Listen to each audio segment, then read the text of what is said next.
So what's the first thing that happens usually in a song? The intro. So it's nice to have a couple intro fills. Here's a very simple intro fill that you can use, which also functions very well just as a light transitional fill within the song as well. First, just as an intro. 1, 2.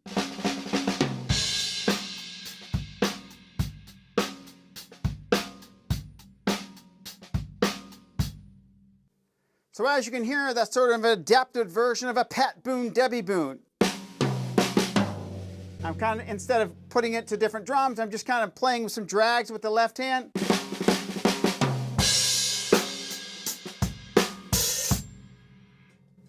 Simple. The thing about it is it sets everybody up. It gives everybody a really strong understanding of where the downbeat is going to be. It's not crazy. It's not like I'm kind of going 1, 2.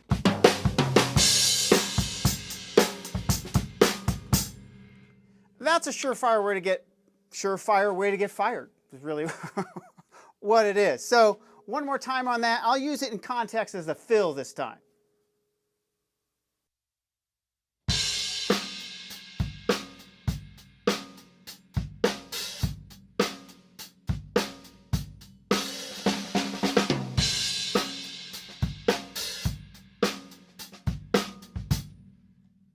And last thing on that, just be careful when you're playing it that you keep those roughs quiet. So you've got the accents on the right hand.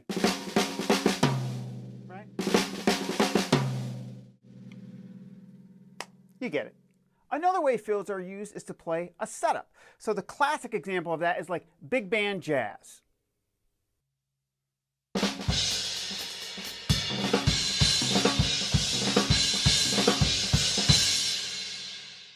Or something like that. In the pop and rock settings, there are figures, but it's less frequent. So you might find something along the lines of a figure. You might have a groove like da na na na na na na na na na na na na. Let's put that in 3. 1, 2, 3, 4.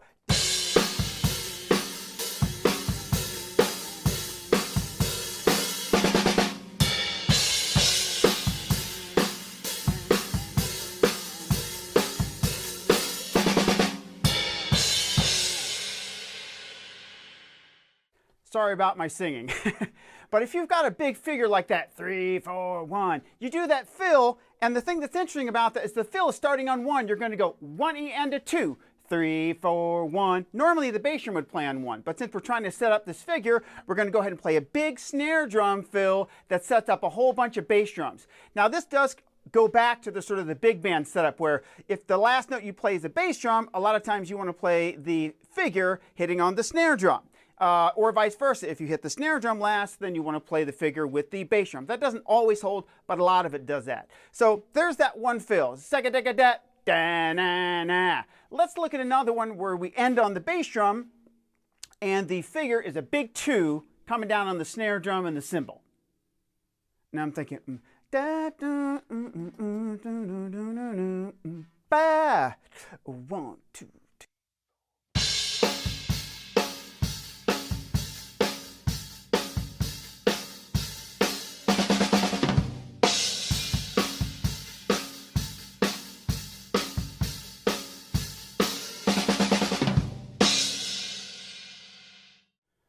So we're setting up a big power 2 on the snare drum and the crash cymbal. And the figure is starting on beat 3, 16th notes until we get to the and a 4, and the fill goes right into the downbeat of 1 with a 16th note triplet, bucket of fish.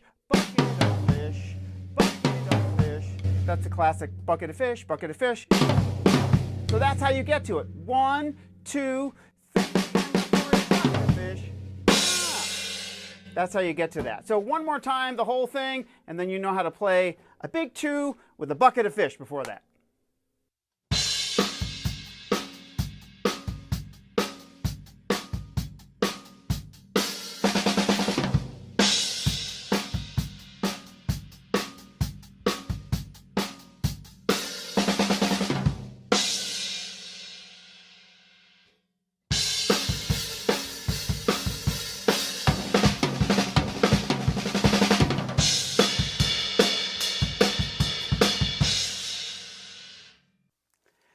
Keith Moon kind of thing, you know? Like if you really need to say, hey, we're going to go to one more, this one's going to 11, you can play a fill like that. It's a 2-bar fill. I've got bass drum playing on quarter notes. You can also play the same thing with 8th notes, which I'll do in a second. But you know, you've got that figure on the toms. And again, with all these, you want to be careful that there's some accent pattern.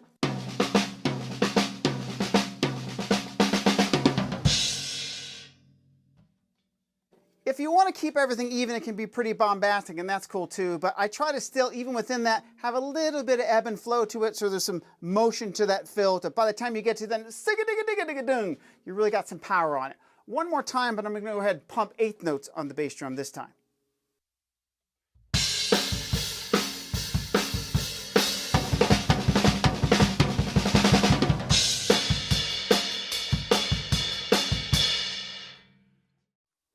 If you play 8th notes on there, everybody's going to know that you mean business. A final thought on that, when I came out of that, I wasn't playing the ride cymbal like ding, ding, ding, ding, ding, ding, ding, ding, ding. You know, I was the shoulder of the stick into the ride cymbal. I'm trying to get some wash at it. When you play a fill like that, you really just sort of have to keep it going. So, you know, maybe riding on a crash cymbal, you know, using the shoulder of the cymbal to get onto the ride to sort of get some wash happening. So when you build it up like that, do everything you can to keep it there. So just throw the kitchen sink at it. The last fill we're going to talk about is going to create some drama within the music. Again, I think of it as an event, but we're going to put some triplets against the straight 8th note, and it's going to basically sort of create some tension, some push and pull. We're going to pull it back and then push the whole thing forward again. So again, I'll play the fill, and then we'll talk about it.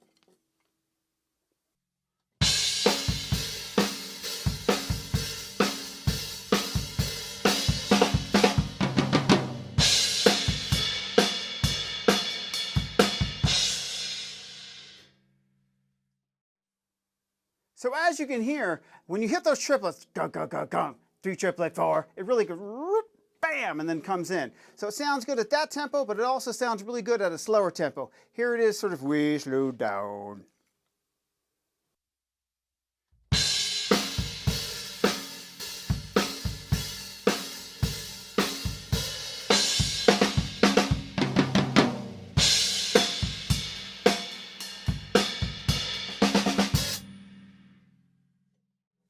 You can also really pull those back and make it kind of elastic and sometimes even wait for 1. You can't do this on a click track, but if you're playing, you can do that. Gung, gung, gung, gung, gung. I'll try it like that.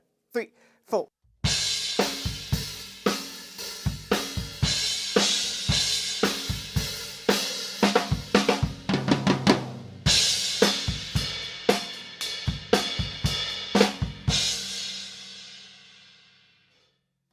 So there are some functional fills. Remember, what's more important than the actual fill is the concept and why we're playing those things. So you keep that in mind, people are going to say, hey, you're not a drummer, you're a musician.